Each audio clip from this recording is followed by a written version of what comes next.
What did you understand from this? Please tell me.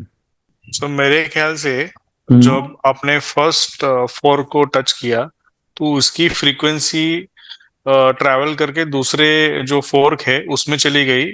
जब हम कोई स्केल पे रखते हैं इसको, है ना, एंटेना में, जब हम कोई पर्टिकुलर स्केल पे, कोई स्टेशन पे इसको जब हॉल्ट करते हैं तो उसकी जो फ्रीक्वेंसी है,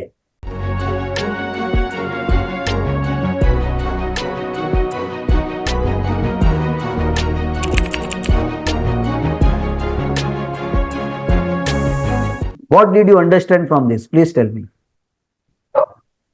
जो लोग अभी तक पार्टिसिपेट नहीं किए ना, बिहाइंड द सीन्स थे अभी तक, come on participate. What did you understand from this? Please tell me. हाँ पूनम जी बताइए। हाँ जी, वो साउंड था, साउंड के वाइब्रेशंस थे जो हमारे it is connected to our brain. हमारे कनेक्टिविटी में साउंड हीलिंग बोलते हैं ना, समवेयर। वो समझ गया, लेकिन यहाँ पे आपने क्या देखा या समझा?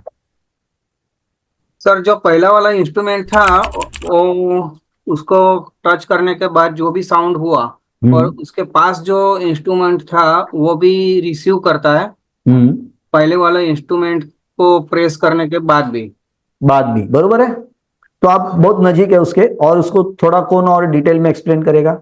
यस भावना जी और एनीवन एल्स? सो मेरे ख्याल से जब आपने फर्स्ट फोर्क को टच किया तो उसकी फ्रीक्वेंसी ट्रैवल करके दूसरे जो फोर्क है उसमें चली गई और वो भी वही फ्रीक्वेंसी में बजने लग गया।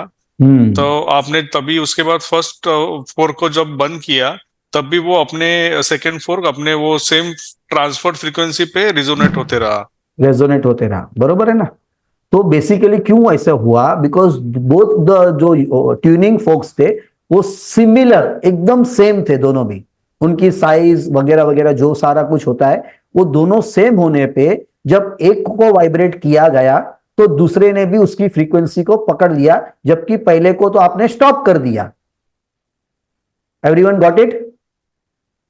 तो हम जब ये एंटेना पे काम करते हैं तो एंटेना पे भी वही होता है। जब हम कोई स्केल पे रखते हैं इसको, है ना, एंटेना में जब हम कोई पर्टिकुलर स्केल पे, कोई स्टेशन पे इसको जब हॉल्ट करते हैं तो उसकी जो फ्रीक्वेंसी है वो जब सिमिलर सेम फ्रीक्वेंसी सामने वाले व्यक्ति में या वास्तु में आप चेक कर रहे हैं तो उस प्रॉपर्टी में या कोई ऑब्जेक्ट को चेक कर रहे हैं उसमें अगर सेम एनर्जी होगी तो ये एंटेना आपके हाथ में वाइब्रेट करेगा। यानी ये एंटेना जब आप पकड़ेंगे तो नया नए जब जो लोग होते हैं उनके हाथ में ऑफ कोर्स कुछ प्रैक्टिस करने के बाद ये एंटेना हल्का सा ऐसे वाइब्रेट करेगा, फिर धीरे धीरे ये मूवमेंट करेगा over a period of time. अब ये एक हफ्ता भी हो सकता है, एक महीना भी हो सकता है, एक साल भी लग सकता है इसके लिए। वो डिपेंड करता है कितना आप प्रैक्टिस करेंगे। मुझे एक साल लगा था, तब हाथ में ये जाके ऐसा ऐसा होने लगा। आज के तारीख में तो हाथ में ये ऐसा घूमता है कि, है ना, आज नहीं तो कल जो आप वीडियो देखेंगे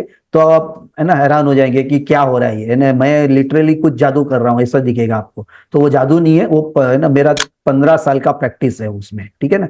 तो आपका भी इजीली हो सकता है। बहुत से लोग जो कोर्स करते हैं उनका भी वो धीरे धीरे उस लेवल पे जा रहा है।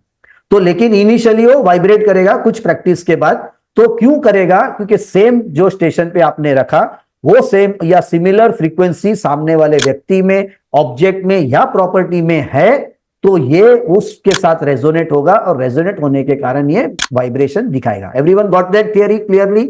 या कहीं पे कोई डाउट है तो पूछ लो मुझे अभी। Everyone clear? ठीक है। क्योंकि क्या होगा, ये जब तक डाउट है एंटेना हाथ में नहीं घूमेगा। आप ऊपर के, है ना, उल्टा हो जाएंगे तब भी नहीं घूमेगा।